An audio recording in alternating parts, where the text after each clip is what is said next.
Y bueno, hoy es un día, ya me callo y empieza el maestro Roberto Saldívar. Hoy va a ser un día interesante nuevamente a todos los que están por dos cosas, ¿no? Queremos que hoy realmente haya transferencia de conocimiento y destrezas en oftalmología, queremos darles herramientas prácticas y queremos tener dos cosas, porque acá yo creo que hoy pueden haber opiniones encontradas o una discusión, pero siempre constructiva. ¿Sí? Siempre para dejar una conclusión que sea una buena herramienta para todos ustedes donde están ahí. El ICL, como sabemos, es una herramienta magistral que nos ha dado un gran aporte a muchos pacientes que no podían solucionar su problema refractivo. Y bueno, hoy es un tema bastante específico dentro de lo que es el ICL, pero creo que también la discusión va un poco a lo que es la seguridad del paciente, ¿sí? A lo que es que nosotros podamos evaluar la evidencia, evaluar la experiencia de estos panelistas que tienen una experiencia muy importante y transferirla al día a día, herramientas para el día a día que todos los que estamos aquí mirando es lo que más queremos. Entonces, tenemos, como ven ahí, el doctor Dan Brainstein de UK, de Londres, está Roberto y Roger Saldívar con una experiencia magistral en ICL, que no solo tienen experiencia, sino que han formado parte. Me gustaría, Roberto, que nos contaras un poco cómo formaste parte hasta del desarrollo, ¿no? De lo que ha sido el ICL. Y Luis Fernández Vega, amigo de la casa, integrante de Ophthalmo University, que también tiene una experiencia muy importante en ICLs, entonces creo que va a ser una discusión magistral. Pásame la siguiente y creo Ya que ya estamos estamos para listos para... empezar. Entonces ahora dejamos de compartir pantalla, Roberto, te toca a ti y comenzamos. Bueno, screen, a ver si es esta. Ahí se ve. Se ve perfecto. A ver, ponerlo para presentar y comenzamos. Gracias por estar con nosotros, Roberto. Gracias por invitarme. A ver qué pasa que no anda. A ver, estoy tratando de que se amplíe, pero ¿No quiere? no quiere ampliarse, no sé por O qué. si no, puedes ir a presentación con diapositivas allá arriba. Arriba. ¿Eso? ¿Sí? A ver. ID, live. Recién andaba perfecto, no sé por qué no se amplía. Sí. O intentarlo de vuelta. Deja de compartir. A ver, stop share. Ahí va, compartirlo Voy de a vuelta. poner. Un abrazo al Screen. doctor Luis Lu de Arizona también. Gran abrazo. Abraham René Liera. Mira, Abraham René Liera se adelantó. Está Ahí pidiendo está. panacea de Ahora la sí. Z. Ahora Perfecto. perfecto. Listo. Solo decirle a Abraham que se viene el doctor Flicker en breve. Perdón. Adelante. No, perfecto. Yo sé que esto es muy más informal y bueno, me encanta porque voy a hablar más como si estuviéramos con unos amigos charlando de un tema. Ivo, Andrés, Luisito, mi hijo ya saben dónde está, por eso no va a estar ahora, pero por ahí está escuchando ahí en el teléfono. Entonces, la realidad es que ayer Roger me dijo, tenés que hablar de técnicas para intercambio. Bueno, voy a mostrarle algo de cómo intercambiar, pero lo que le voy a mostrar ahora es cómo tratar de no intercambiar, porque justamente intercambiar es un problema y lo que le voy a tratar es de mostrar un poco la historia de cómo tratar de no intercambiar. Entonces, en el año 93, el 22 de septiembre, pusimos el primer ICL nosotros. La gran pregunta en toda la literatura, ¿este es el primer ICL del mundo o no? Lo único que se sabe en esa época es que en septiembre los tres grupos que empezamos en septiembre del 93. Pero este es el único lente documentado, como ven en la foto, que dice 9 del 22, que lo sacó el vicepresidente de estar en el momento. En los otros pacientes, Scorpic en Austria y Aceto y Pesando en Italia, no se sabe exactamente bien qué día empezaron, pero bueno, este es el primer lente que pusimos nosotros y casi todos los grupos, si hay coincidencia, empezaron en septiembre del 93. ¿Por qué le cuento esto? Porque después de 27 años se pone un ICL cada 2 minutos en el mundo. Ahora no, probablemente, pero generalmente si no tuviéramos en veda. Y le muestro esto también para mostrarle de que de ser una cirugía marginal que no tenía ninguna importancia, ahora el 11.3 del revenue de las compañías de refractiva vienen del ICL contra 19.1 del láser. O sea, la ganancia que tienen las compañías de ICL ya es bastante competitiva con la ganancia que tienen las compañías de láser. Significa de ser una cosa insignificante, no en cantidad de procedidos, sino como importancia para las compañías, ya es mucho más importante. Y si ustedes ven ahí un poco para mostrar el stock del valor de la compañía, cuando realmente se empezó a afianzar lo que era el Aquaflow, la compañía de los valores los mandó para arriba. Les muestro esto que no tiene nada que ver con ojo, porque esto también muestra el éxito de una compañía. Entonces, dos o tres cositas porque tiene todo que ver con todo. En el año 94 se nos ocurrió una idea de hacer un agujero central para tratar de evitar hacer iridectomía. Esto es muy confuso en la literatura, por eso se lo aclaro. Ahora va a salir 2 libros que va a salir bien claro cómo es. Este agujero lo hicimos con un ingeniero que trabaja en Star que se llama Cosmini, y ese ingeniero nos hizo los agujeros en 30 y pico pacientes, en 35 lentes, y nosotros lo utilizamos. Y ese lente, fíjense que obviamente no es como el ICL ahora, pero es bastante parecido, y ese agujero central que ustedes ven ahí es el mismo agujero central que se utiliza en la actualidad. Ahora, después la compañía que lo hicimos, lo probamos, lo patentó y lo puso en el año 96, pero eso fue posterior a que lo desarrollamos. Solo hicimos el agujero, lo probamos y después la compañía tomó nuestra idea y la patentó. Y tardó mucho tiempo, hasta el año 2011, para que se pusiera comercial, digamos. No voy a explicar ahora porque no es la charla de ahora. Pero acá el grupo de Luisito, Pepe Alfonso, publicó ya resultados comparando el B4A, que es sin agujero, contra el B4C con agujero en un grupo semejante, y ya mostró la gran e increíble mejoría que existe con respecto a la opacidad capsular, que era uno de los karmas que tenía este lente. Y todos los metaanálisis posteriores, ustedes ven en el círculo rojo de la derecha, muestran casi que no tienen catarata, aunque hay algunas que muestran que tiene alguna opacidad capsular sin catarata. Entonces, para desmitificar cosas, con el agujero central, ¿podemos tener catarata?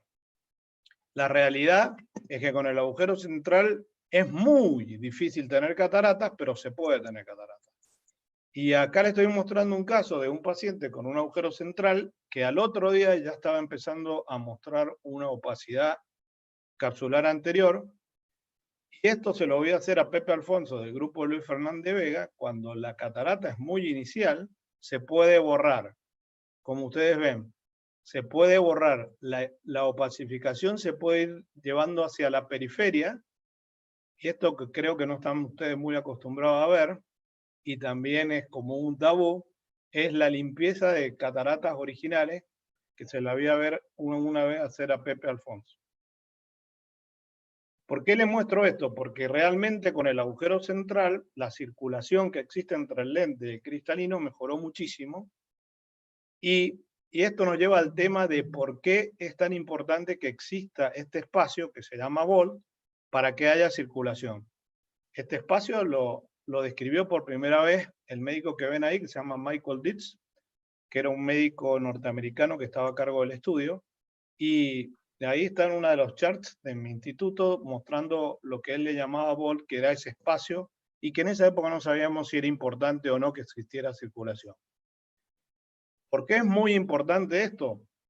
Fíjense que este es un metaanálisis hecho por Parker, que se publicó y es bastante conocido, donde muestra el Volt que tienen los médicos, los principales papers, el Volt que tienen los pacientes, basándose en los que tomaron como criterio el white to white del largo del lente o el sulcus to sulcus del largo del lente. Y si ustedes ven ahí, a pesar de tomar el sulcus to sulcus o el white to white, prácticamente los resultados son iguales. Entonces, en otra palabra, lo que nos quiere decir este metaanálisis, que haga lo que haga, los resultados van a ser parecidos. Ahora, entonces si ya tenemos solucionado, no importa los resultados que haya, no tenemos problema, no. El problema está en los extremos. Si tenemos ese grupito de los extremos que tiene un bol muy pequeño o un bol muy grande, todos sabemos que es un problema. Entonces, ¿podemos tratar de evitar eso? Todos sabemos que los problemas se producen cuando están en los extremos. Si no tiene nada, puede haber opacidad o puede haber bloqueo pupilar o dispersión pigmentaria. Y todos sabemos que este es un ICL problemático, en el cual prácticamente el ángulo tiene menos de 5 grados y el volt es muy pronunciado. Antes, en la anterioridad, sobre todo cuando no había agujero central, esta era una imagen muy común cuando el volt era muy pequeño. Les quiero contar así como una anécdota de que hay muchas cosas que se imponen y que en realidad no son realidad. Por ejemplo, en el 100% de los autores estaban de acuerdo que el vol mínimo tenía que ser entre 50 a 250 micrones y el mol máximo 1000. El 100% de los papers que se analizó en el metaanálisis. Acá les estoy mostrando un paciente que tiene un vol de 280 micrones central, pero 0 periférico. Por lo tanto, el 100% de los papers están equivocados. O sea, el 100% de los papers hubieran dicho que este paciente estaba bien. Entonces, hay que tomar ciertas cosas para poder entender cómo funciona este. Es diferente el bol central en pacientes con altas dioptrías que con bajas dioptrías. Ahora, hasta visto ahora hace poco conferencias que dicen desmistificar la elección del bol. En algo tienen razón. La gran razón que tienen es que este lente tiene una gran tolerancia y que para llegar al extremo es bastante difícil. Por eso la mayoría de los pacientes están bien. Pero les voy a mostrar, una cosa es estar bien, otra cosa es predecir el bol. Estas son las fórmulas más importantes que existen para predecir bol ahora. La última, que es de nuestro amigo Reinstein, no la voy a hablar ahora porque la va a hablar él, pero les voy a mostrar, este es un calculador que diseñó Reinstein, y les voy a mostrar qué resultados recibimos. Ahora nosotros estamos usando mucho más instrumentos, ultrasonido, OCT intraoperatorio, pero básicamente les voy a mostrar qué pasa con esto. Nosotros analizamos 42 pacientes hace poco, de 25 ojos, y lo medimos con todos los equipos que existen ahora. Lo azul es el resultado del volt intraoperatorio. Lo azul es el resultado del volt intraoperatorio.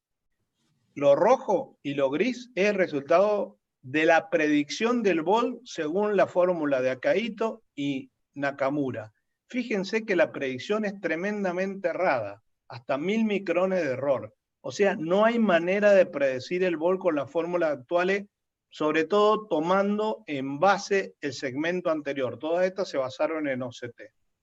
Y si fijan, el error promedio de cada fórmula es tremendo, porque no solamente el box central de promedio, 300, 400, sino la cantidad de pacientes que están por la periferia. Ahora, ¿por qué no se puede predecir el bol más adecuadamente? Esta es la correlación en este grupo de pacientes entre el cuerpo ciliar, la distancia entre el cuerpo ciliar a cuerpo ciliar, que va a explicar mucho más claramente Dan Reinstein después, contra, por ejemplo, el ángulo-ángulo. Fíjese que no hay correlación. Directamente, esto es cuerpo ciliar a cuerpo ciliar, paciente por paciente, y los ángulo-ángulo que encontramos en este paciente. Si queremos correlacionar cuerpo ciliar contra sulcus to sulcus, también dentro del segmento posterior tampoco encontramos correlación.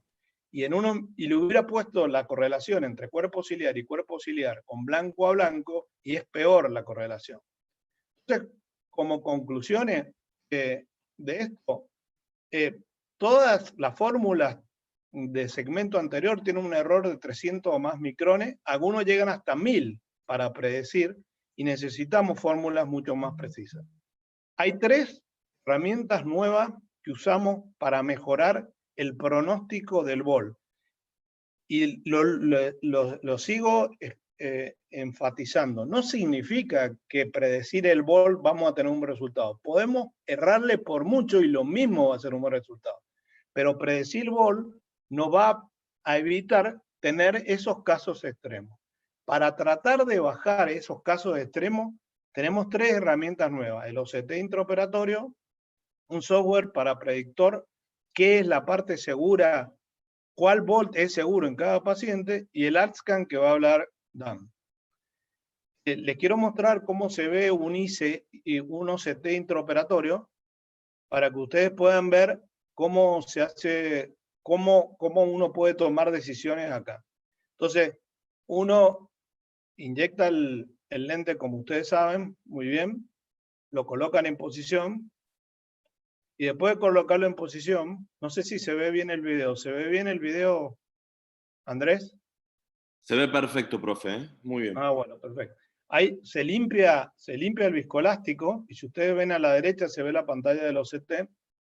Entonces lo que se hace es chequear, ahí se ve una imagen doble de córnea que se ve siempre en estos equipos, pero si ustedes pueden ver atrás se ve la imagen del ICL y la imagen. Entonces yo ahora puedo medir el ICL en el borde, por ejemplo, en el borde, ahí estoy mirando en el borde, qué volt tiene, y lo puedo mirar en el centro, y intraoperatoriamente chequeo cómo está el ICL, y por supuesto que tengo una idea muchísimo más qué es lo que va a pasar en el postoperatorio.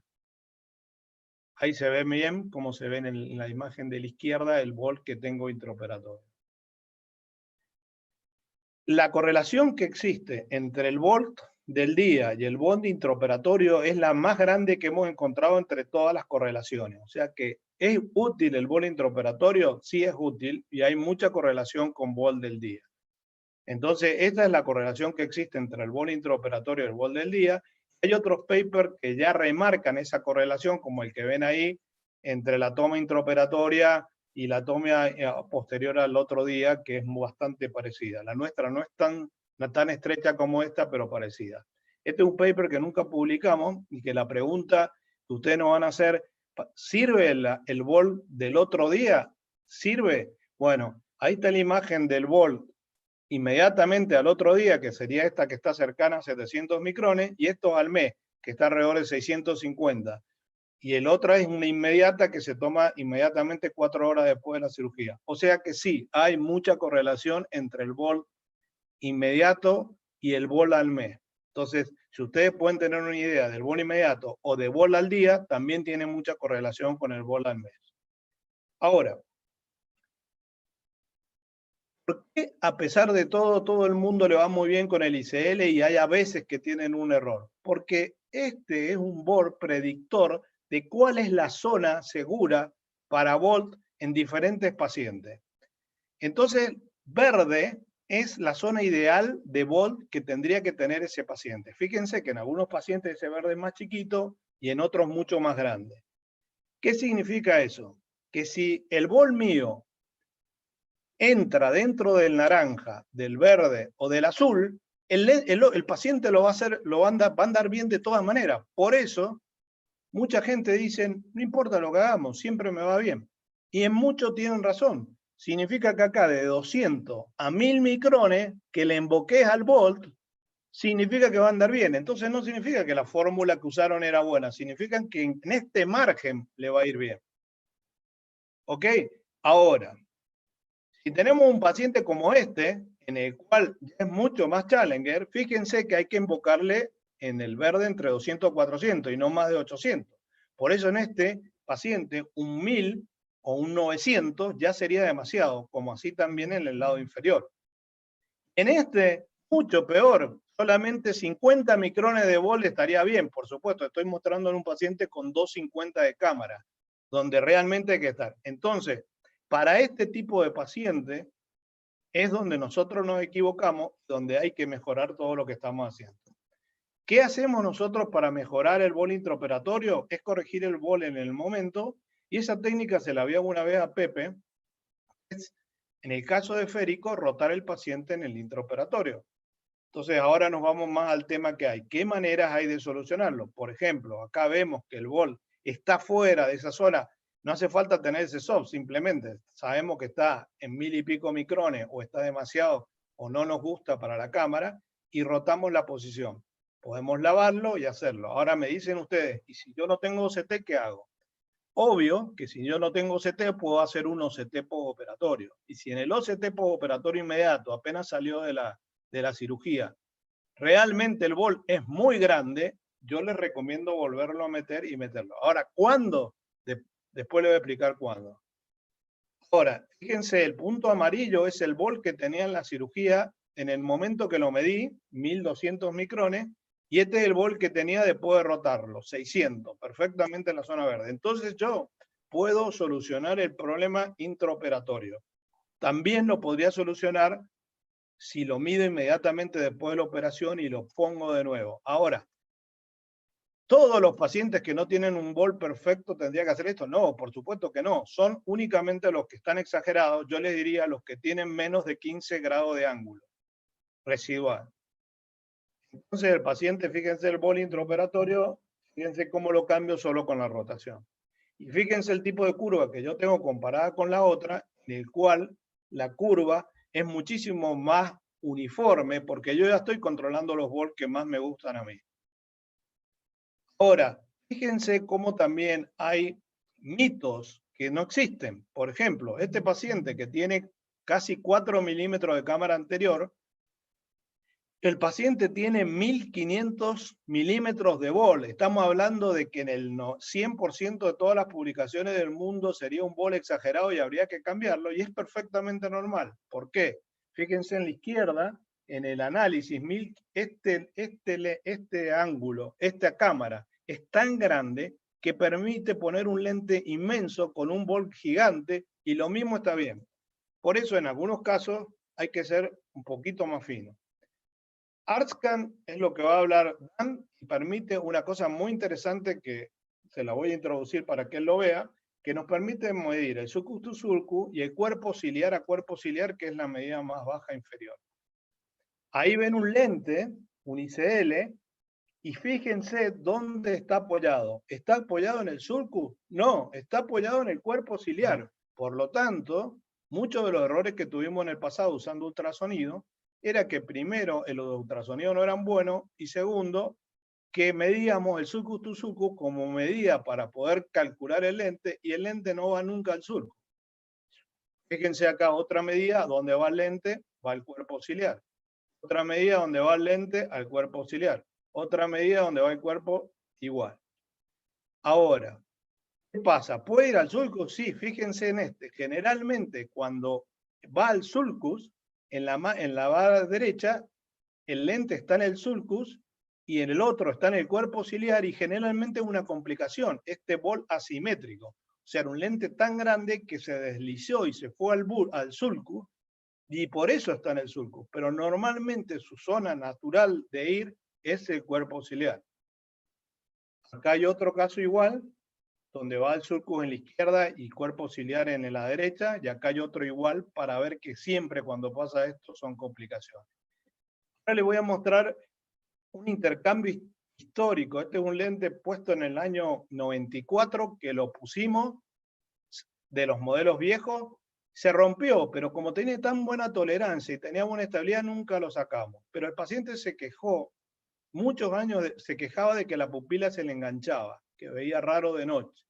Muchos años después, y fíjense que lo estoy poniendo flat, directamente ni siquiera lo plegaba en esa época, lo cambiamos 3, 4 años después por un lente ICL de los modelos, este creo que era un B2 o un B3. Fíjense que muchos años después se puede intercambiar perfectamente, sin embargo no es nada agradable de hacer. Como conclusiones, entender dónde se aloja el ICL servirá para realizar fórmulas más precisas en el futuro. El OCT intraoperatorio es una gran ayuda para evitar bol extremo y solucionarlo in situ. El software del bol seguro permite aumentar la seguridad del procedimiento. Y esto para lo que me preguntaron. ¿Dónde hago un intercambio inmediato? A ver, ¿cuándo tomo la decisión de sacar este lente? En el momento de la cirugía. Cuando el ángulo residual es menor de 15 grados. ¿Qué significa? En el caso de que no tengas OCT, si sale de la cirugía, yo veo que tiene un bol muy grande y que el ángulo es menor de 15 grados, entonces muchas veces considero cambiarlo inmediatamente. ¿Cuándo hago un intercambio tardío? Cuando el volt es 0 o muy pequeño, en el caso de que haya sospechas de alteración subcazular anterior. O sea, aunque tenga volt muy pequeño, con central hole no cambio el lente. Pero si en los controles mucho más minuciosos notamos que hay alguna pequeña alteración de la cápsula, lo cambiamos. O cuando el volt es muy grande y provoca generalmente este tipo de problemas: midriasis, dolor, síndrome UGH, o que a pesar de todo lo que hemos hecho, el ángulo sigue siendo menor de 15 grados. Pero ¿qué es lo que más hago ahora? Es mejorar el volt intraoperatorio con maniobras de rotación en los esféricos o reacomodación en los tóricos.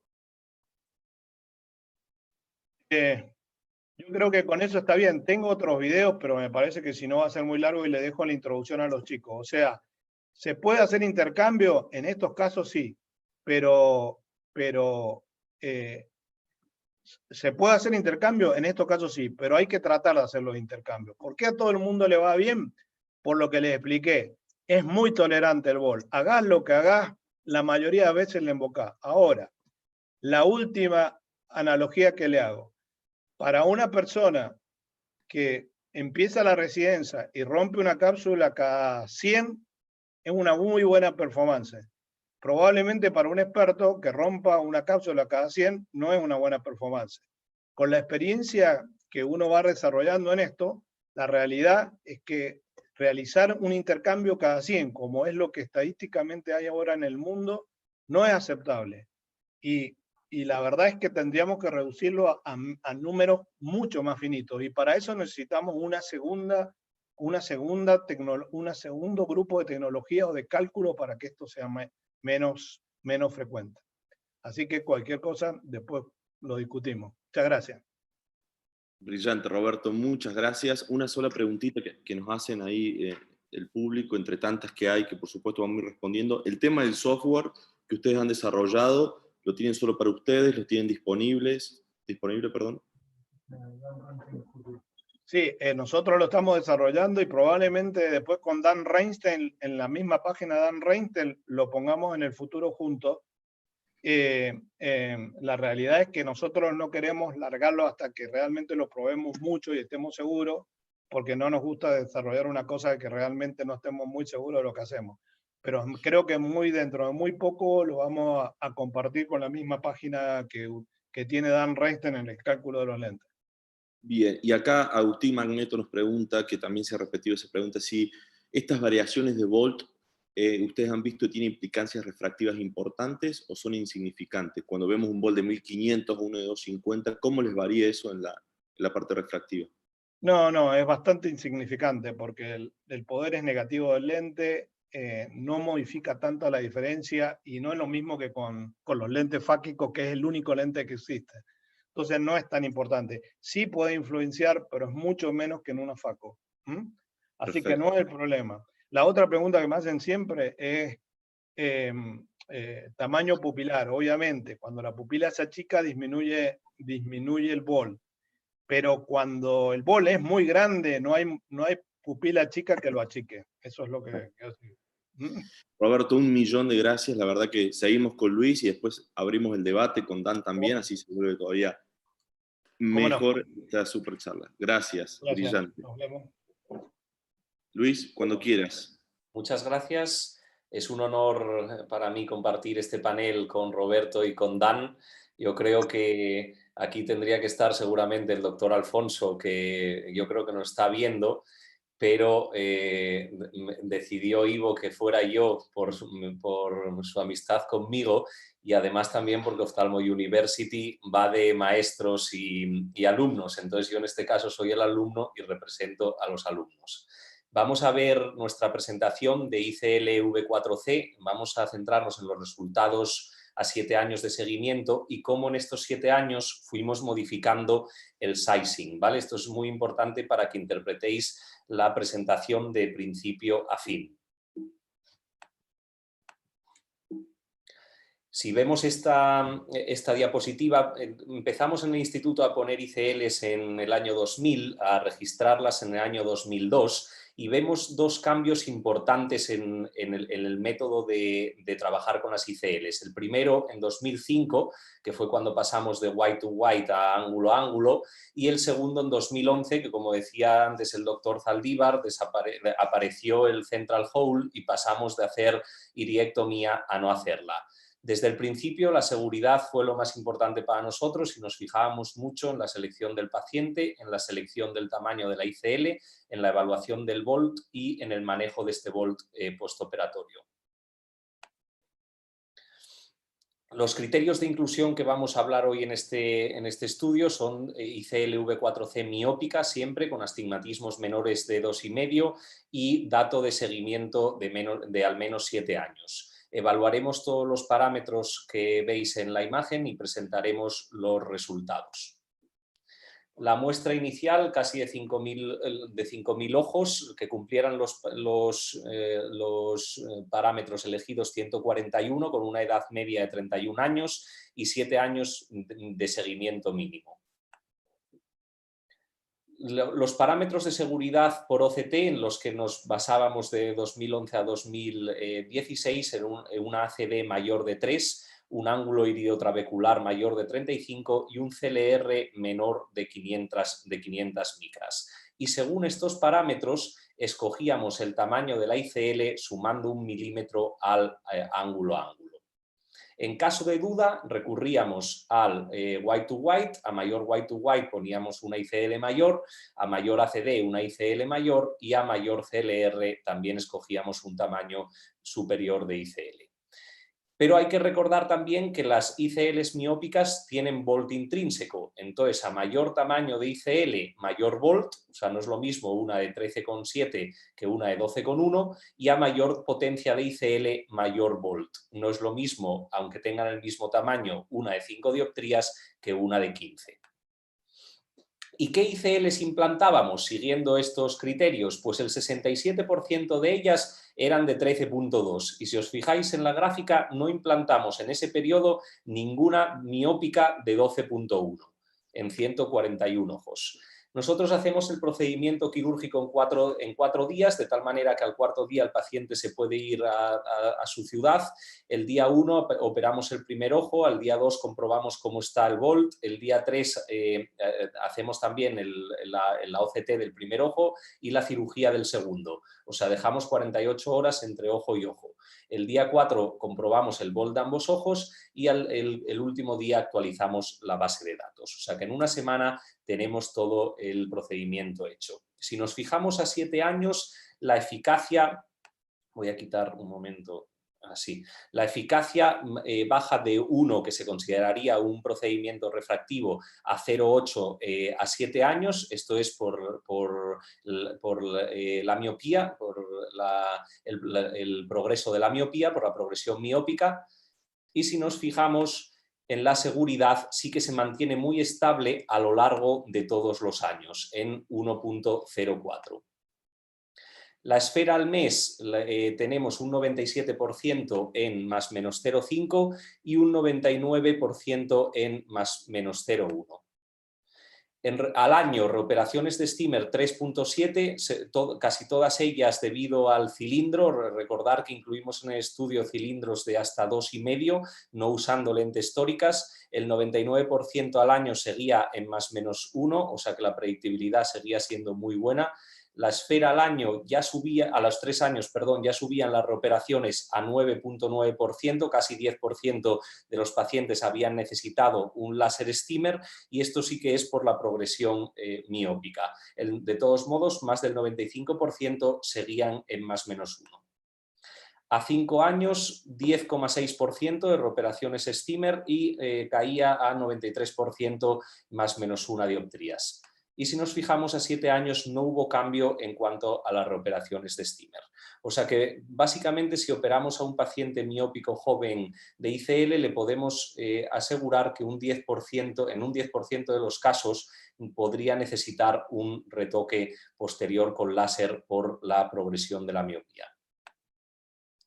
Si evaluamos el volt, un poco muy parecida a la diapositiva que puso antes el doctor Zaldívar, un mes postoperatorio, el 7% estaba en volts superiores a 800 micras al mes postoperatorio y un 1% estaba en menor de 100 micras.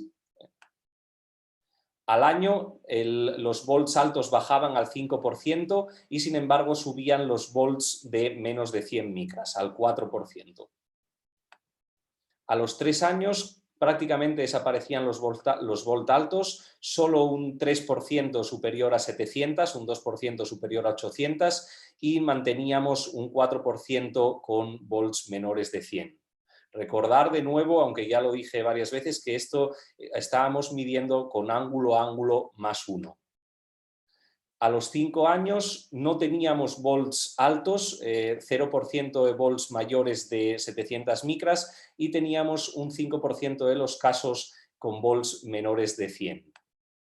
Y a los 7 años estos datos se mantenían totalmente estables. Si vemos esta siguiente diapositiva, vemos que a partir de los 2 años el volt se mantenía, a pesar de que sufre ligeras modificaciones hacia abajo, se mantiene muy estable en el tiempo. En cuanto a catarata subcapsular anterior, lo enseñó antes el doctor Zaldívar, que cuando lo enseñó pensé, ¿qué pasó? Que se me puso en la pantalla mi diapositiva.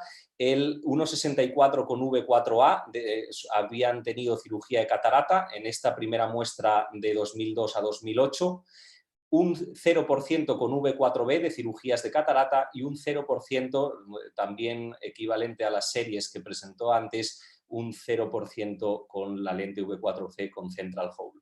O sea que en total un 0,40. Lo que está claro es que si tenemos catarata subcapsular anterior es igual a vol 0, pero que vol 0 no significa que vamos a tener una catarata subcapsular anterior.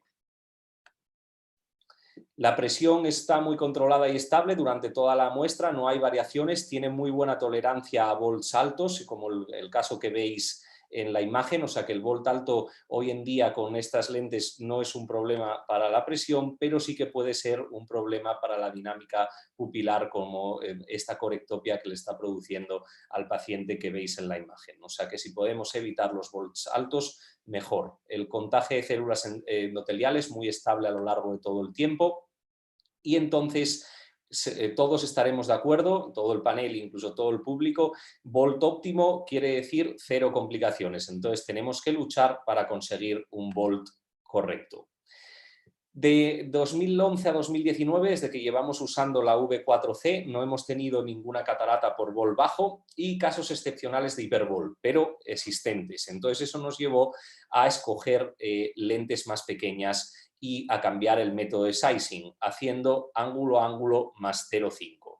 Y esto lo empezamos a hacer en 2015. Y además, también un cambio importante fue el uso de OCT intraoperatoria, que ya os enseñó antes Roberto y que podemos hablar de ello después. Nosotros lo usamos en el 100% de los casos, nos han mejorado mucho los resultados. ¿Y qué hacemos? Si en OCT intraoperatoria tenemos un volt bajo, no nos preocupamos, esto es con la OCT Rescan de Zeiss, esperamos y seguimos adelante, cerramos y lo vemos al día siguiente y lo seguiremos así, no cambiamos absolutamente nada. ¿Qué pasa si tenemos un volt horizontal alto? Alto puede ser, podemos poner el límite en unas 500 micras y tenemos, depende del CLR, pero más o menos el límite que podríamos poner es 500 micras. Un volt alto en horizontal, ¿qué hacemos? Primero la rotamos a vertical. ¿Puede ser que a pesar de rotar a vertical se siga manteniendo alto? Sí puede ser. Y entonces intercambiamos por un tamaño más pequeño, que entramos siempre a quirófano con dos lentes, una de un tamaño y otra de un tamaño menor. ¿Y qué estamos haciendo ahora? Si comparamos con la gráfica que os enseñé antes, que el 67% poníamos 13.2, pues ahora esto cambió y el 52% de las lentes que usamos es 12.6. Y también llama la atención que antes no usábamos nada la 12.1 y ahora más del 10% de las lentes que usamos son del tamaño más pequeño, de 12.1. Entonces, el protocolo postoperatorio que proponemos, el volt ideal, 250-750.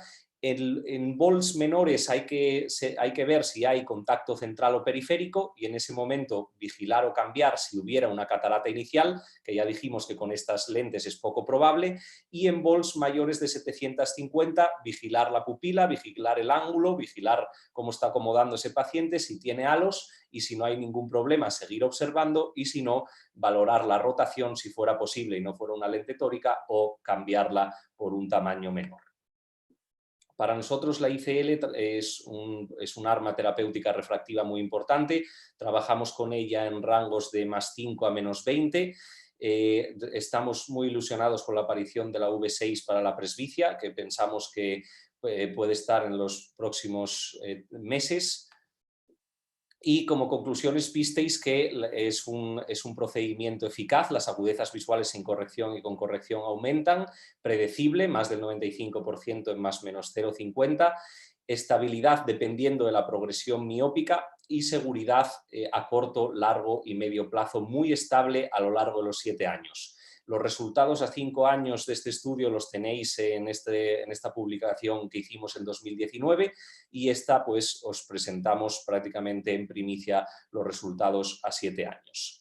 El cálculo preoperatorio es fundamental. Yo creo que tenemos que personalizar cada caso. No nos podemos basar solo en una o dos medidas. Ya no sirve pensar solo en el white to white, en el ángulo a ángulo, en el sulcus to sulcus, combinado con la ACD. Tenemos que tener en cuenta todos esos 10 factores que tenemos en la imagen, porque podemos pensar que es un caso ideal para una lente de 13.2 y después llevarnos sorpresas si no evaluamos el resto de factores.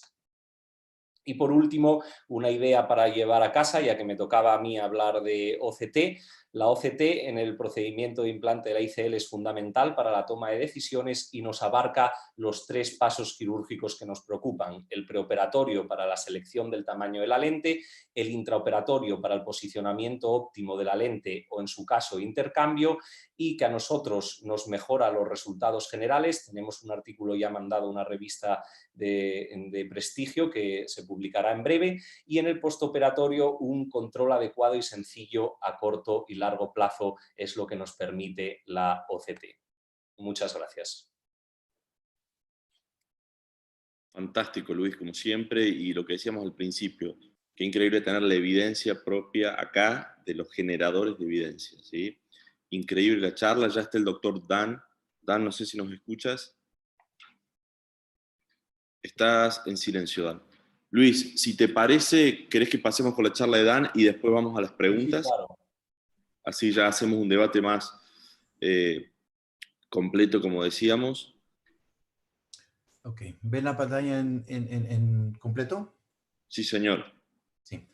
Bueno, en primeras, después de escuchar 2 charlas de oftalmólogos de habla hispana, me da un poco de pena hablar en español porque no lo hablo tan bien como ustedes, y me disculpo que voy a hablar un poco más lento y tal vez con gramática no perfecta, pero hago el esfuerzo.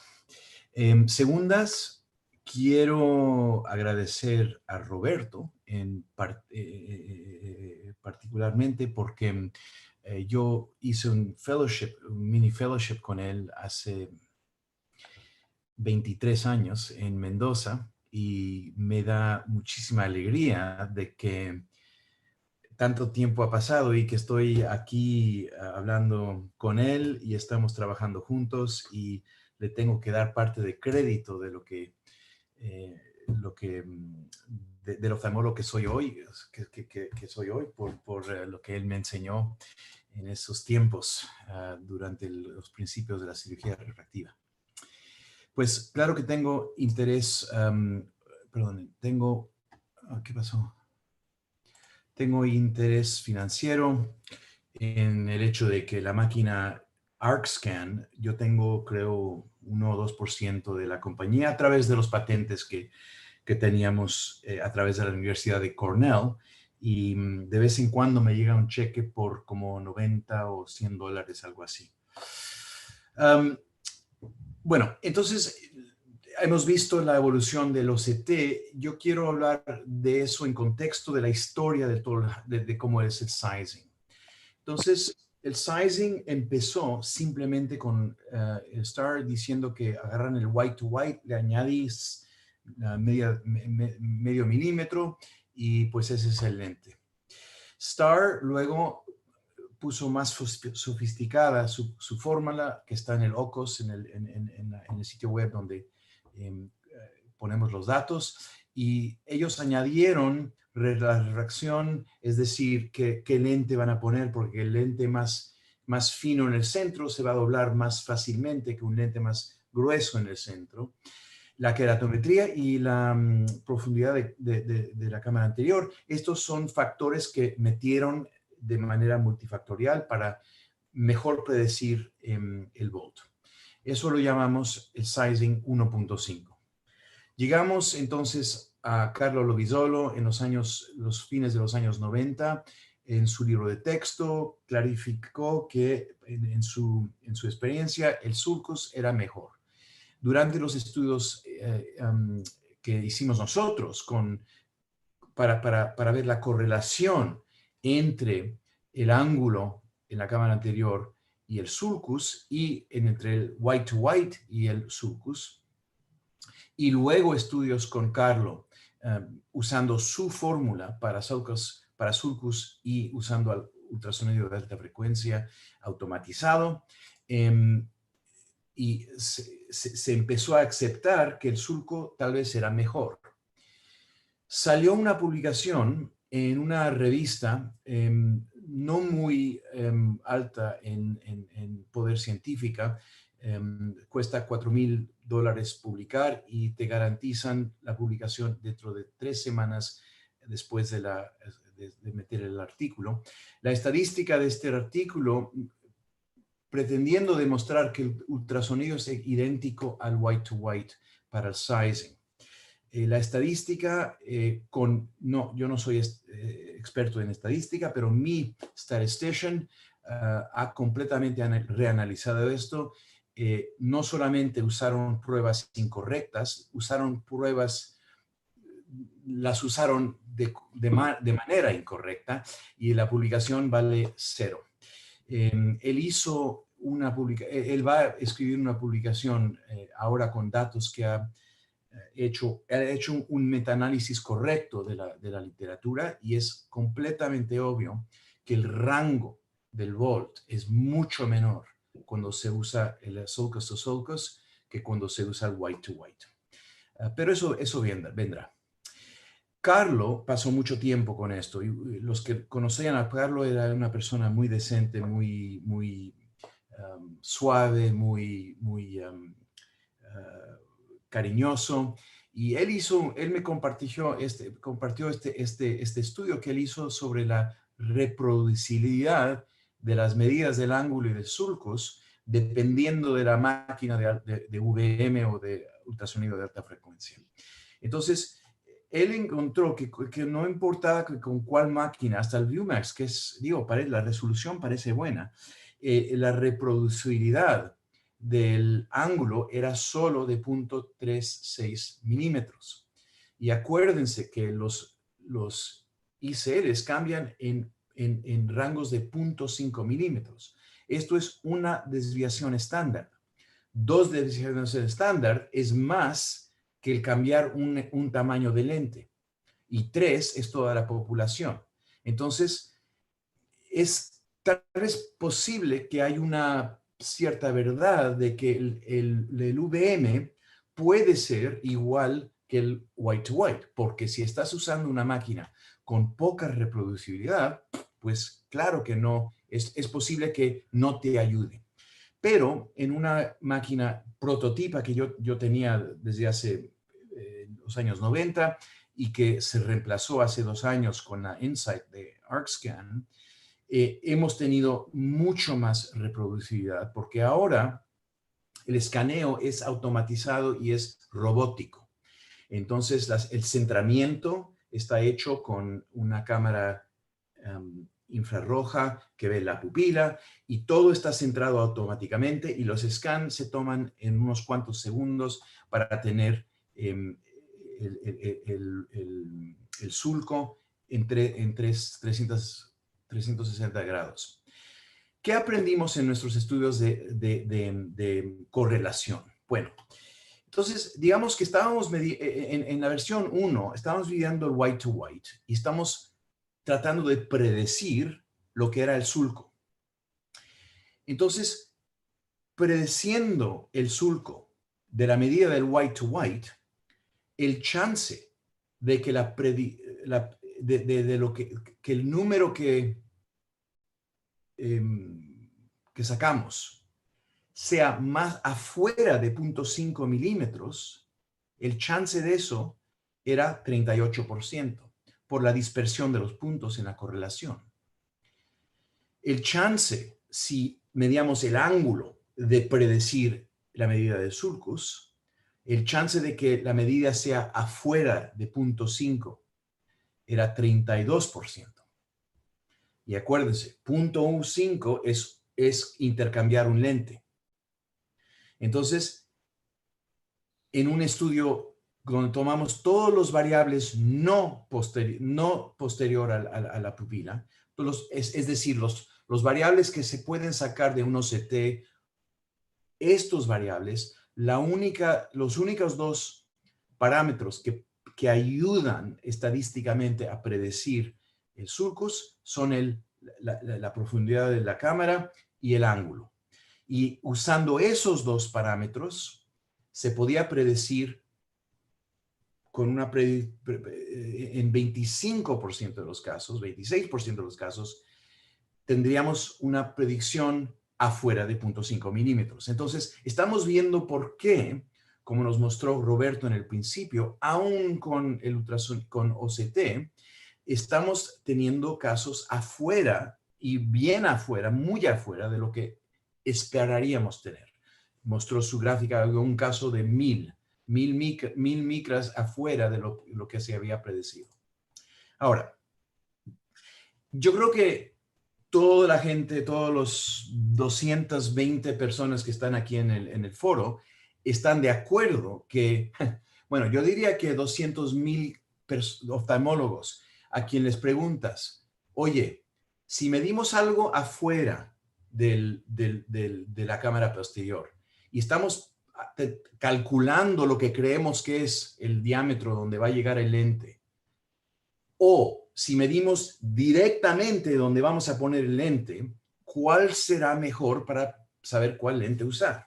Pues hasta un niño de 10 años te va a decir que medir directamente es más preciso que calcular a base de unas fórmulas que tienen variabilidad.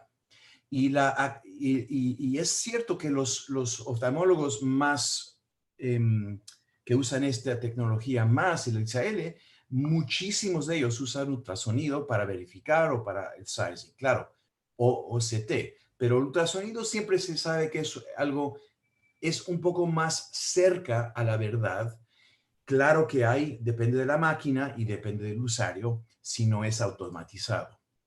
Entonces, Doherty, después de los estudios FDA, sacó de sus datos el hecho de que el poder dióptrico del ICL con el sulcus to sulcus daba una mejor predicción de lo que se tenía que hacer. Y voy a decir que el sulcus to sulcus es versión 2.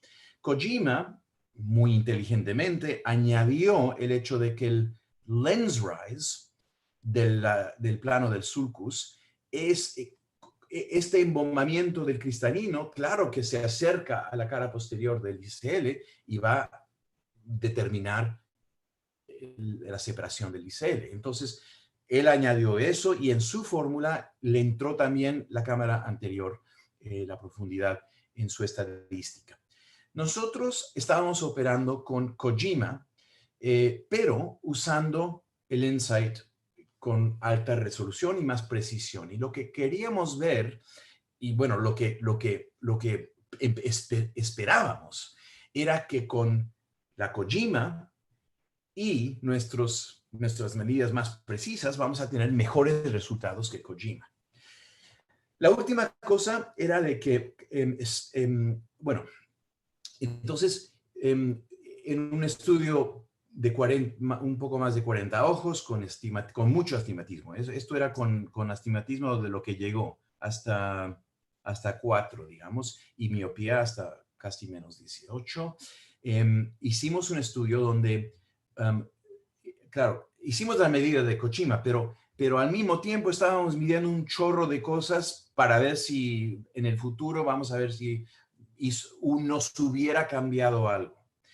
Y, por ejemplo, las medidas que todos pueden obtener fácilmente en la clínica están del lado derecho. Estas medidas de este lado son del ultrasonido, es decir, la cámara anterior, el ángulo del ángulo, el diámetro de la cámara anterior, el sulcus to sulcus, el sulcus to sulcus lens rise, el zonule to zonule es de aquí, donde se injertan la zónula anterior.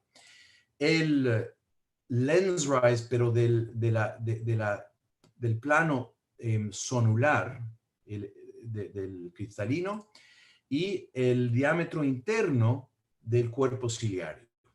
Ciliary body inner diameter.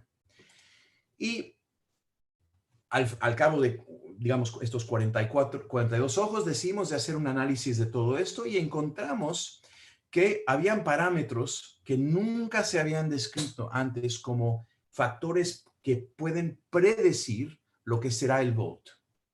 Y lo más interesante para nosotros, lo más sorprendente fue que el sulcus no entró a la ecuación. No la podíamos, no había manera ni con regresión no lineal, usamos tantas opciones, no podíamos meter el sulcus to sulcus, no entraba. Pero el ciliary body inner diameter tenía una correlación altísima con lo que iba a ser el volt. Claro, el tamaño de la pupila, ya se sabe que esto puede cambiar el volt y sucede que si mides la pupila antes de la cirugía, esto te puede ayudar a predecir el volt post-op. Y claro, el tamaño del lente. Ahora, entonces, pensé yo que en vez de hacer lo que están haciendo los otros, en vez de decir, este es el lente, Starr te dice, este es el lente que le recomiendo. Doherty, la tabla, este es el lente que le recomiendo. Kojima, este sería el ideal y escoge el que está más cerca. Nosotros dijimos, no, en vez de eso, nosotros vamos a ir con el principio de Saldívar. Es decir, no hay un lente para cada ojo, depende de todos estos parámetros de anatomía. Entonces, nosotros vamos a producir una tabla del volt predecido por cada lente y que el cirujano, debido a lo que quiera pensar, escoja que si quiere 700 o que si quiere 500, dependiendo de los parámetros que nos habló Roberto. Entonces, para ver los resultados, nuestro modelo, entonces usando, estos son los resultados sin nada, sin nada nuevo, es decir, usando Kojima, ¿qué nos salió? Pues nos salió un volt en promedio de 500 y comparado a las otras fórmulas, el Kojima nos dio exactamente la misma cosa con el mismo rango. Y si hubiéramos usado el Doherty, hubiéramos tenido el mismo rango, aproximadamente el mismo rango, pero volts más altos. Y sabemos que alrededor del mundo, la gente que usa el sizing de la compañía, seguido ponen uno más inferior porque les da la costumbre de que son un poco altos los volts de Starr. Entonces, esto fue un poco disappointing porque creíamos que con el ultrasonido de alta frecuencia más alto vamos a tener mejor chance de unos mejores resultados. Bueno, no salió así. No problem. Se me está la pantalla, se me ha... ¿Me escuchan? Sí, Dan, perfecto. Ok. Déjenme... aquí está, aquí. Ah, qué bueno, ok. Perdone. Ok. pasemos. Entonces,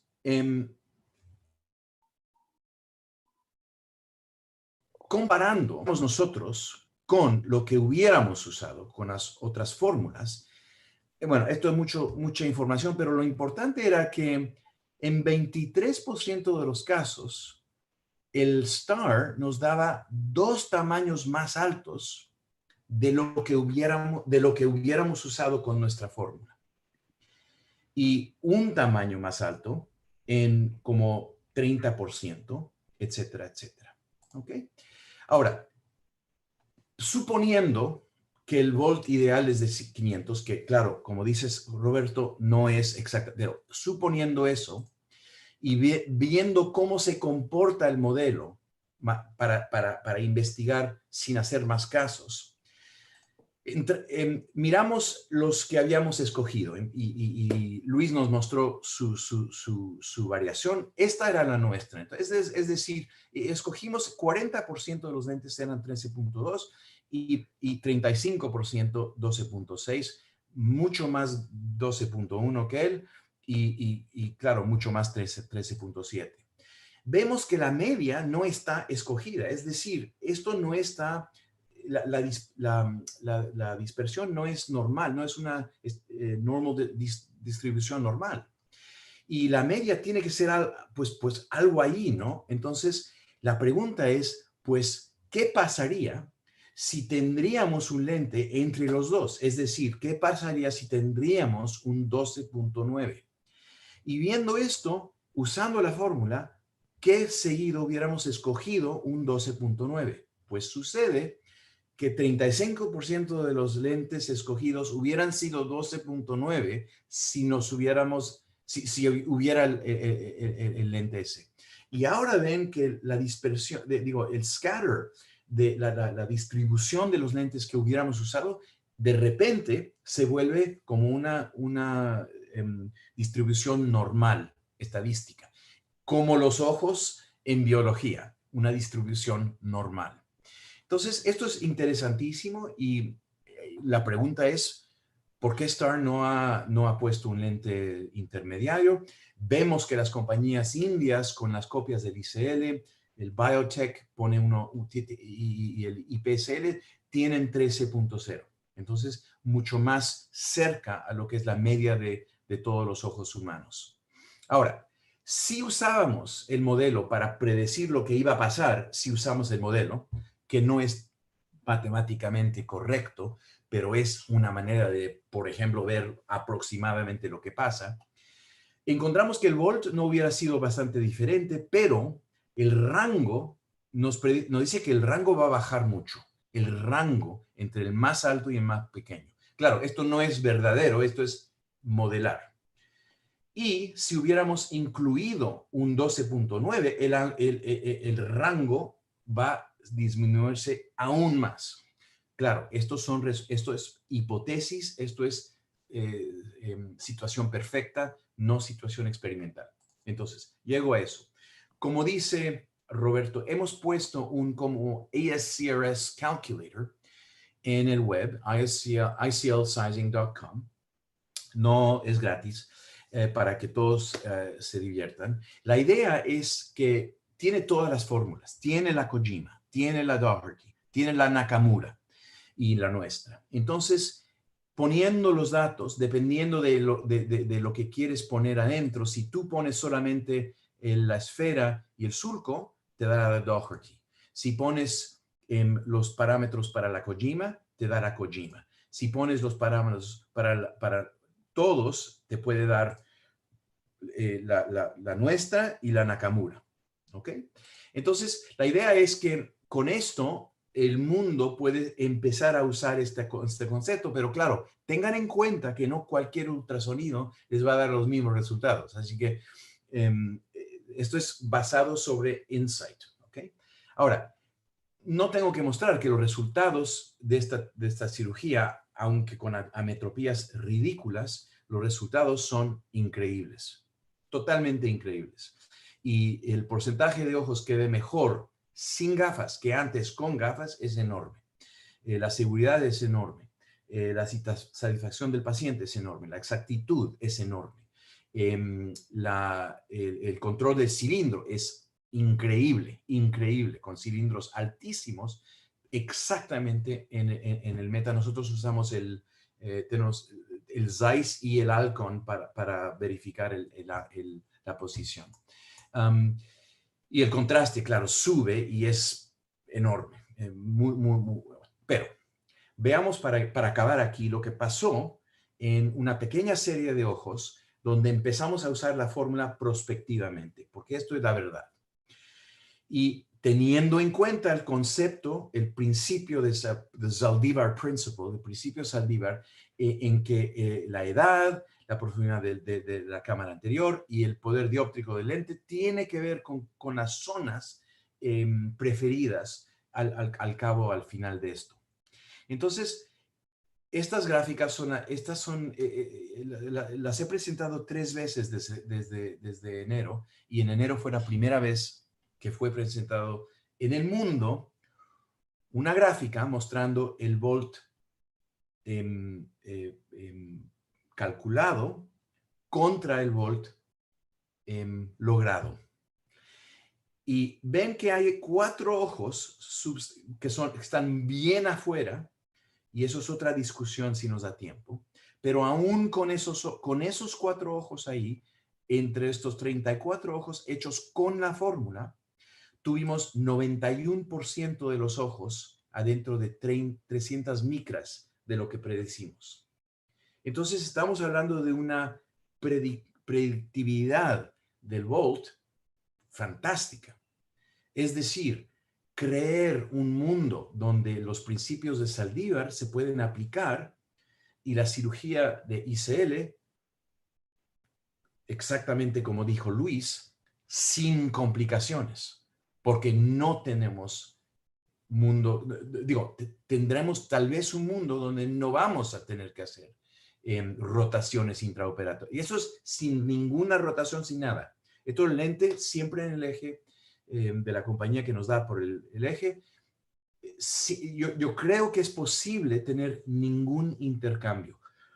Estos ojos nos enseñaron algo mucho más sofisticado que no tendremos tiempo ahora de discutir, pero solo para decirles que estos ojos, y con 8 ojos subsecuentes que nos dieron en un segundo análisis que hemos hecho, la fórmula cambió. Ahora cuando ven al website van a ver que es versión 1.1, porque la versión 1.1 tiene algo más sofisticado adentro que evita esto. Entonces pensamos que va a ser aún mejor. Veamos los resultados. Comparación. Esto es prospectivo. Fíjense que las cajas, que es el 50% de los ojos, bajó de 250 micras a 160 micras. Entonces, la caja mucho más ancha, ¿cómo se dice? Y el rango, bueno, el rango parece casi igual hecho, pero claro, eso incluye esos 4 ojos que estaban como 400 micras más altas de lo que pensamos. Estos son los resultados en verdad de esos ojos. Entonces, yo creo que este foro que Ivo nos invitó a hacer es tal vez, aunque sea en español y no es accesible al mundo que no de habla hispana, bueno, los de habla hispana siempre en adelante en refractiva, eso es histórico, pero yo creo que este simposio nos ha dado, de veras, nos ha dado 360 grados, todo lo que se tiene que saber para que llegamos a un tiempo donde la tecnología del phakic IOL en posterior chamber sea algo con complicaciones increíblemente raras. Gracias. Muchas gracias, Dan. Como siempre, brillante tu presentación. Gracias por tu tiempo. Bueno, Luis, Roberto, nos gustaría sus comentarios y un poco ver qué opinan de lo que presentó Dan, lo que presentó Roberto, la experiencia de Luis. Buenísima la presentación de Dan, ya la habíamos visto en alguna otra ocasión. Yo creo que es muy interesante y que tenemos que seguirlo. Yo quería comentar alguna cosa que fui apuntando, que por lo que vi el rango bueno, o sea, que el vol medio era más o menos similar con las fórmulas, ¿verdad? Y que lo que más variaba era el rango. Entonces, claro, lo que hacemos nosotros hoy en día para evitar ese rango alto es el uso de la OCT intraoperatoria. Ese rango nos bajó muchísimo con el uso de la OCT intraoperatoria. Si la gráfica que yo presenté al principio, que era cuando medíamos ángulo a ángulo más 1, teníamos unos rangos enormes, como los que presentó Roberto antes, ¿no? Pero hoy en día eso bajó mucho. Primero, cuando empezamos a poner más 0,5 en vez de más 1, y segundo, con el uso de la OCT intraoperatoria, que ya llevamos usándola desde 2017, ¿no? Con muy buenos resultados. Y la otra cosa que quería comentar era que, claro, no es lo mismo un volt de 750 micras en un paciente con 5 dioptrías que en un paciente con 15 dioptrías, que 400 o 500 micras de ese volt puede ser intrínseco de la lente. O sea que la conclusión que tienen que quedarse es que hay muchos parámetros que evaluar. Tenemos que pensar y personalizar cada caso. No sirve lo mismo en un paciente que vamos a ponerle una lente de 15 dioptrías a un paciente con una lente de 5 dioptrías, ¿no? Sí, sí. ¿Puedo comentar? Claro, notaste muy bien el hecho de que el rango, aquí estoy poniendo, les estoy poniendo mi pantalla, ¿sí? ¿Tienen mi pantalla? No, aquí está. El rango, como dices, casi igual, pero acuérdate que tenemos en ese estudio estos 4 puntos. Fíjate el rango del resto del grupo. Y les puedo decir que resolver este problema fue gracias al hecho de que teníamos imágenes como estas y como las que nos mostró Roberto. El posicionamiento de las patillas, digamos, esto es el haptic y esto es el footplate. Creo que se llama patilla, ¿no? ¿Ya? ¿Ya? Sí. Entonces, como dice Roberto, en la situación ideal, el ICL se pone aquí. Entonces, esto fue algo que cambió en mi técnica. No solamente empujar el ICL que baje abajo del iris, no solamente eso, pero después de que lo pongo detrás del iris, un segundo movimiento para asegurarme de que he bajado las patillas a esta posición y que no esté atorado aquí. Eso es una cosa muy importante y me pregunto, y no hay respuesta por esto, porque no hacemos ultrasonido intraocular, pero tengo un caso donde post-op teníamos las patillas aquí en el sulco, lo llevamos al quirófano, preparados para intercambiar el lente porque estaba muy alto, y no rotamos, solo bajé con la espátula y empujé en esa dirección y se le bajó 125 micras al próximo día y no lo tuve que intercambiar. Entonces, yo creo que la segunda importancia de tener ultrasonido para esta cirugía es el control postoperatorio, porque no hay manera de ver detrás del iris, aún dilatado, tú no ves dónde están las patillas y no ves la anatomía de dónde quedó este pedazo de plástico adentro del ojo. Entonces, y yo creo que, como dices, el volt de un lente con alto poder, de ver, lo importante es más la sección que está detrás del iris, no la parte que está, como dices, visible con el OCT. ¿Puedo hacer un comentario? Sí, por favor. Así como concepto general, yo hice mucho ultrasonido hace como 15 años, cuando aparecieron en la época de Lovisolo, que lo promocionaba inclusive antes, y por supuesto que nos encantamos, pero por 2 motivos muy importantes. Uno, el que dijo Dan, el cual los ultrasonidos no eran tan precisos como lo que tenemos ahora, eso es muy importante. Pero el segundo, el 100% de los médicos estaba equivocado porque creíamos que el lente iba al surco, incluido mi persona. Entonces, ¿cómo vas a calcular una fórmula de compresión o de tamaño cuando estás midiendo una cosa que es el surco, que no tiene ninguna correlación con el cuerpo ciliar, que en uno de los esquemas que mostré es la correlación cuerpo ciliar contra surco, una cosa que mostré medio rápido. No hay ninguna correlación. Entonces, ¿cómo voy a sacar una fórmula adecuada cuando estoy midiendo una cosa donde no va el lente? Por eso, las dos cosas más importantes que han pasado, o las tres más importantes que han pasado ahora, ha sido los CT intraoperatorios para poder tomar alguna medida, saber que el lente la mayoría de las veces va al cuerpo ciliar y tener un ultrasonido que pueda medir eso mucho más preciso. Porque como decía Luis y también Dan, hay otros factores, pero para no complicar tanto como, porque al final cuando muchas veces hablo, mucha gente te dice, bueno, pero tenés que tener, no sé, un laboratorio para poder ICL. No, de nuevo explico lo mismo. No se hace falta, haciendo lo que sea casi siempre te va bien, pero nuestra obsesión es eliminar los extremos, y para eliminar los extremos es muchísimo más trabajo que para que el 90% que nos va bien. Y esos extremos están influenciados por muchas cosas. Además de lo que ya dijimos, está influenciado por otro factor que no se ha mencionado, que es compresión.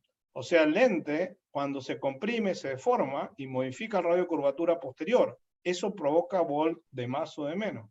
Bueno, ese factor de compresión también es otro factor que influye en la cantidad de volt que uno tiene, entre otras cosas. Entonces, bueno, afinar esta última parte, yo creo que con lo que Dani estamos haciendo para, ya sabiendo dónde va el lente, se va a afinar mucho más, y después va a haber que seguir agregando factores como estos para llegar realmente a una fórmula de muy alto nivel donde realmente los extremos se eliminen.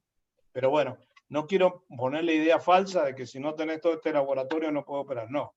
Si no tenés este laboratorio vas a seguir teniendo pacientes extremos. Uno generalmente vas a tener 9 que no están cada 100, o sea, el 10% que no están muy bien, pero es tolerable. Y uno intolerable, que lo va a tener que cambiar. Esos son los números. 9 que están más o menos y que te la podés aguantar. Y uno que lo va a tener que cambiar. Pero bueno, lo mismo, para alguien que opera 70, por ahí tiene 3 que están más o menos, 4 y uno que lo tuvo que cambiar, no está mal. Pero para eliminar eso, ese es el problema. Claro, totalmente de acuerdo, porque hay gente que nos puede estar viendo que hace el cálculo todavía incluso con white to white, con blanco. Sí, ¿pueden hacerlo? Sí. ¿Van a tener mayor índice de complicaciones? Sí. ¿Quieren mejorar esos resultados? Pues tendrán que hacer una de las cosas que estuvimos presentando. Ese paciente que dijo Dan antes, que lo solucionó muy bien entrando en quirófano, que yo ya pensaba que iba a decir eso, si nosotros que tenemos la OCT intraoperatoria nos lo encontramos en quirófano, ya vamos a rotar esa lente, porque vamos a decir, ¿qué está pasando aquí? Igual hasta le damos una vuelta entera para colocarla mejor, y con eso solo ya la aplanamos, ¿no? Sí. Es posible que voltear está bajando la patilla del hombro. Hasta ¿sabes? Se me ocurrió, de lo que estás diciendo, Roberto, se me ocurrió una analogía en LASIK. Acuérdate, porque ustedes están demasiado jóvenes para acordarse de eso, pero yo estaba como ustedes de joven en 1992 o 93. Acuérdate que al principio de la cirugía Excimer, Robert Maloney tenía una charla que decía que no se necesitaba topografía antes de hacer PRK. ¿Te acuerdas de eso? Sí, más. Dentro de unos cuantos años nos dimos cuenta que teníamos que tener topografía para excluir los queratoconos. Unos años después se dio cuenta el mundo que teníamos que tener no solamente una topografía, pero la tomografía, porque la cara posterior nos da más chance de atrapar un queratocono antes de operarlo. Y 10 años después, en 2015, ahora que todo el mundo puede comprar un OCT o un Insight, tenemos mapas epiteliales y sabemos que la sensibilidad de atrapar un queratocono no obvio es 95% y la especificidad es 99%. Entonces, estamos mejorando la seguridad del LASIK, evitando operar en una córnea con queratocono, y a cada vez con una tecnología que nos da mejor chance de que no haya casos afuera de lo que queremos. Y ectasia es afuera de lo que queremos. Aunque ahora podemos hacer un cross-linking, no los queremos. Entonces es casi como esto. Te pongo un ejemplo exactamente igual de FACO. Hace muchos años calculamos FACO con una sola fórmula que podría ser SRKT, y creo que todo el mundo estaba muy contento. Y los resultados eran muy buenos. Pero después, con el advenimiento de lentes que requerían mucha más precisión, nos dimos cuenta que no éramos tan buenos, y se crearon una cantidad exorbitante de fórmulas. Creo que ahora hay como 20 para ver cuál es mejor. Y a pesar de eso, sabemos que no son tan buenas como creemos, y por eso todavía tenemos en lentes multifocales una cantidad muy importante de lentes que hay que retocar porque los resultados. O sea, con las exigencias fuimos desarrollando cosas más precisas. La realidad es que eso es lo que estamos haciendo ahora con el ICL. Es una exigencia, necesitamos una exigencia mucho más grande para estar preparados para el nuevo modelo de ICL, porque no solamente lo que tenemos, sino que si ahora nos metemos con la presbicia de alguna manera, no podemos tener los errores que teníamos antes. Y eso que son menos profundas para miopía, pero cuando tratemos miopía pura, donde no va a haber margen para equivocarse. Pero, Roberto, sobre todo porque en los lentes de presbicia estamos hablando de cámaras más anchas. Exacto. O sea, el primer approach para los lentes de presbicia es solamente para los miopes, por lo tanto en ese grupo no va a haber tanto problema porque es parecido.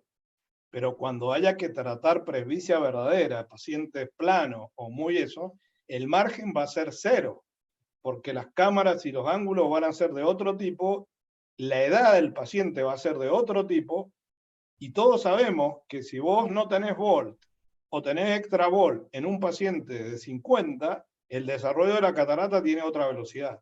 Entonces, ahí sí que vamos a tener que ser muy precisos para cuando elijamos, sobre todo cuando nos metamos con los pacientes no miopes presbitas, que todavía no es el caso tan frecuente. Roberto, tú con tu laboratorio para hacer ICLs, con tus técnicas, con rotación, con intraoperative y con tus tablas para saber la zona verde o la zona anaranjada, amarilla, tú, ¿en qué cámaras has puesto ICLs donde nosotros nos vamos a sorprender mucho? Uy, mira, no me dio tiempo a la presentación, te lo iba a mostrar. No me gusta mucho hablarlo en foro para que la gente tampoco, no sé, me hubiera gustado mostrarte el plano. Era un paciente, hace muy poco operé una chica que estaba desesperada porque tenía el ojo seco, no era muy miope, -3 y -3 de astigmatismo. Se tenía que ir a vivir afuera, no toleraba el lente de contacto y quería que lo operara. Y teníamos relación con ella. Cuando le digo no hay ningún problema, con eso te corrijo. Cuando le hacemos el OCT, 2.3 milímetros de cámara. Wow. 2.3. El ángulo 25 grados, y cuando le hago la prueba del examen de 25 grados de original, y cuando le hago y era miope, ¿no? Y cuando le hago, tenía un RAIS gigantesco, y cuando le hago la prueba de la fórmula de cálculo que les mostré, cuál es el bol ideal, me da 0 verde, 0, no hay verde, pero tiene una zona de tolerancia de 200 micrones para arriba y 200 bajo, alrededor de los 300 micrones. O sea, no hay lente ideal para eso, pero podría bancarse un lente entre más o menos 400 micrones y 200 micrones. Se lo podría bancar, no está en la zona ideal. Le expliqué todo, le mostré todos los exámenes, todo, me dijo, sí, quiero que te operé. Bueno, le tomamos ultrasonido, le hicimos 500 cálculos, está con 250 micrones, en los dos ojos está perfecta, y bueno, no es un lente como para poner, pero lo que te quiero decir, teniendo este tipo de precisión, también podemos ser mucho más confiados para pacientes que no operaríamos jamás. Yo he operado muchos pacientes 2.5, 2.6, 2.7, pero 2.3 muy poco. Y bueno, para darte un ejemplo de que sí se puede ser más preciso si uno sabe qué es lo que está haciendo. Roberto, discúlpame, recién hablabas de prepararnos de una manera para lo que se viene, que es el ICL de presbicia, ¿no? Que son pacientes más exigentes, que la situación va a ser más demandante para nosotros como cirujanos. Y quería tirarle un poco el centro a Luis, que está ahí probando este tema. Yo no sé si podés hablar mucho, Luis, pero que nos cuentes cómo ha sido tu experiencia con este nuevo lente, que sé que están probando allá en Oviedo. Bueno, entramos en el estudio preliminar, los resultados son confidenciales que no sabemos ni nosotros y estamos esperando a que lo diga la casa comercial. Estamos muy ilusionados, yo creo que nos va a dar otra arma terapéutica y una solución para muchos pacientes. Estamos usando que publicamos este año un artículo en ICL mayores de 45 años, ¿no? En ICL miópica, tal cual, sin la corrección de la presbicia, con muy buenos resultados, que fue lo previo a lo que puede venir, y creemos que va a ser algo que nos va a aportar mucho y va a ser una revolución.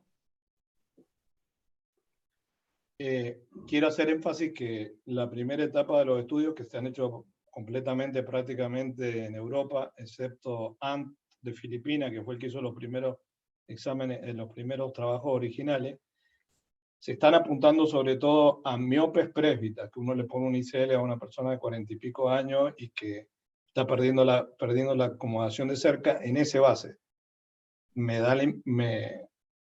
Para mí es mucho más complicado hablar de presbitas puro, porque eso requiere mucha más precisión y muchas más cosas, digamos, que no sé si es para discutir ahora, pero bueno. Básicamente con miopes presbitas, eso es donde se está haciendo el estudio ahora. Y Bueno, para eso hay el Presbyon, que funciona muy bien. ya pasó la propaganda, Dan. No. Mandamos a Londres esos pacientes.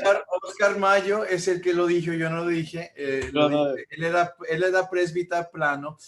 Luis, tú has dicho que el rango baja por el hecho de que tienen el OCT interpreatorio y pueden hacer las rotaciones, pero claro, esto es obvio, pero eso quiere decir que no puedes, estás usando lentes esféricos, y me explicaste esta semana cuando hablamos, pero tal vez explica un poco cómo, ¿por qué tienen tanto chance de lentes esféricos? ¿Y por qué no están usando los tóricos?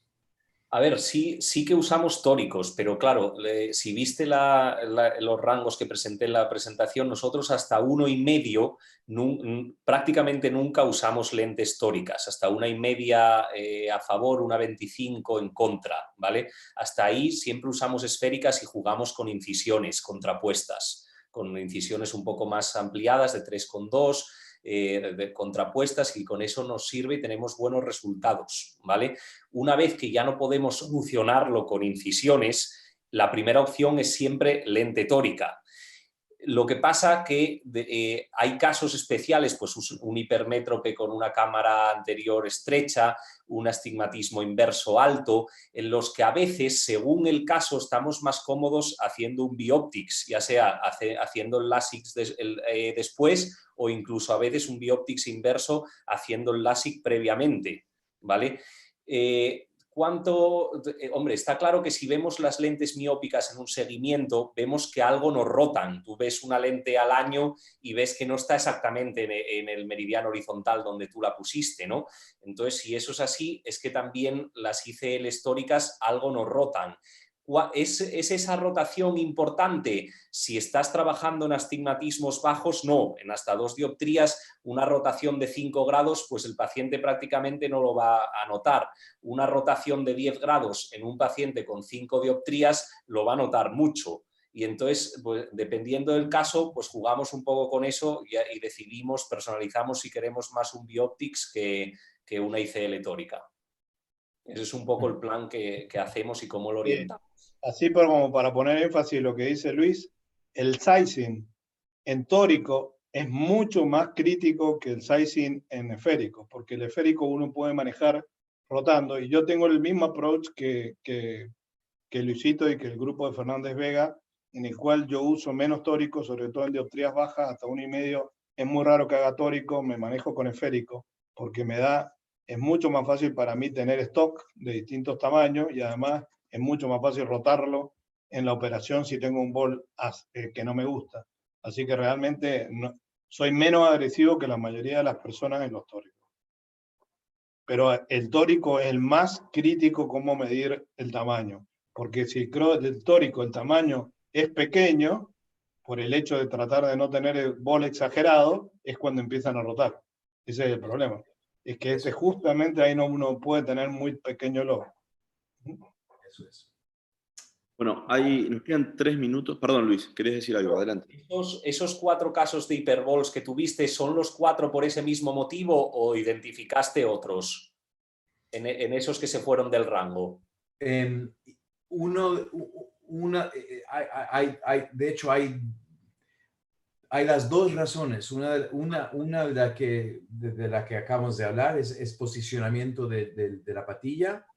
Y el segundo, lo que mencionó Roberto, de la mecánica de los lentes que no se comportan de manera lineal. Y la compresión no produce un aumento en el volt de manera lineal. Hace esto y luego hace esto. Entonces, es más de una cosa. Porque hay veces que Roberto también lo habló alguna vez, es que vemos que el agujero en pocos casos, pero existen, es incompetente, o sea, es como que no funciona. Entonces, hay veces que con la OCT intraoperatoria cogemos esa lente, la ponemos en vertical y sigue el mismo volt. Igual es porque el agujero no está funcionando y eso nos ayuda a veces también a cambiar esa lente y poner otra de menor tamaño que nos soluciona el problema intraoperatoriamente. Bueno, Luis, publicamos hace casi 20 años de Cornell un estudio donde mostramos que en 30% de ojos el surco no es un círculo, es un Óvalo. elipse. Óvalo. Es un oval, es un elipse. Y que en 30% de ojos el eje horizontal es más grande que el eje vertical. Pero la mayoría de las veces el más grande es el vertical. La mayoría, pero no todos. Sí, exactamente. Yo de todas maneras tengo mucha experiencia en rotación. Y hay un par de cosas que sirven. Primero, he encontrado pacientes que rotándolo no hayan prácticamente perdido el volt. Sí, pocos, pero he encontrado. Ahora, nunca he encontrado que poniéndolo vertical haya aumentado el volt. O sea, más o menos lo normal es que no pierdas volt. Ok, Y, pues sí. Y sí he encontrado, rotándolos a vertical, que la cantidad de volt que se pierde es muy difícil de calcular, pero Sí. puede llegar de un 20 a un 50%. O sea, Sí. puede ser inmensa la cantidad de volt. Entonces, sí. En nuestro estudio no decimos que la diferencia es muy grande. Puede ser 11.6 y 11.56. Todo eso cuenta como más grande en el horizontal. Así que razón que el oval así es más pequeño que el oval así. claro. Sí, eso es. Entonces, Bueno, pues... Bueno, profesores, podríamos estar horas con ustedes charlando, queremos ser muy puntuales, empezamos en punto y terminamos en punto como prometimos. Antes de despedirlos y agradecerles, por supuesto, invitarlos ahora en 1 horita y media, arranca la cirugía virtual en vivo con el doctor Ferreira y John Ferris de Reino Unido, va a ser espectacular. Y a la tarde tenemos al profesor Hurst de Australia, hablándonos de pterigion, todas sus casuísticas, sus experiencias, sus videos, todo para aquel que quiera un poco desarrollar esta técnica y aprender con él. Roberto Saldívar, maestro de maestros, gracias por acompañarnos. Dan Reinstein también, siempre lo tenemos acá en Oftalmo University, así que mil gracias. Y Luis, querido amigo, también, brillante como siempre y muy agradecidos de tenerlos a todos. Gracias, Andrés. gracias, Andrés. Bueno, dale saludo a Ivo, debe estar calentando los guantes. Está seteando todo que se viene en un ratito nomás, ahí lo tenemos ya preparándose. Mandarle saludo y agradecerle. Dan, muchas gracias. Luisito, a todos mis amigos de Oviedo. Mandar un abrazo. Un abrazo a todos. Enhorabuena. Gracias a todos. Y Hasta luego. mañana, esto casi me olvido, Gustavo Servino, sobreviviente de tragedia de los Andes, con nosotros, así que espectacular. Gracias a Bueno. todos, nos vemos pronto. Gracias, Andrés. Gracias. Nos vemos. Bye bye.